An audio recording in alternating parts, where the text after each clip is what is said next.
Praise the Lord friends. இன்றைக்கும் நம்ம தியானிக்கக்கூடிய வசனம் மத்தேயு 25வது அதிகாரம் 24வது வசனம். ஒரு தாலந்தை வாங்கினவன் வந்து, ஆண்டவரே, நீர் விதைக்காத இடத்தில் அறுக்கிறவரும் தெளிக்காத இடத்தில் சேர்க்கிறவருமான கடினமுள்ள மனுஷன் என்று அறிவேன். ஆமாம் ஃப்ரெண்ட்ஸ், ஒரு எஜமான் இருக்கிறாங்க. எல்லாருக்கும் நிறைய தாளந்துகள் கொடுத்துட்டு ரொம்ப காலம் கழித்து வரும்போது எல்லாருமே அதை வந்து நிறைய பங்கு அதிகப்படுத்தி இருந்தாங்க அந்த அவங்களோட தாளந்துகளை. ஆனால் இந்த ஒரு தாளந்தை வாங்கினவன் வந்துட்டு அவங்க எஜமானை குறித்து தவறான புரிதலில் இருக்கிறான்.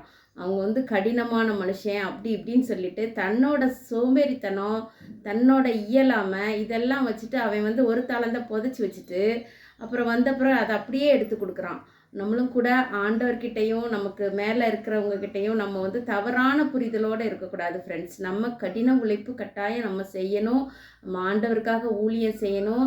நமக்கு கொடுக்கப்பட்ட எந்த கிருபையோ அந்த தாளந்தை உபயோகப்படுத்தி ஆண்டவருக்காக பயன்படணும் ஃப்ரெண்ட்ஸ்.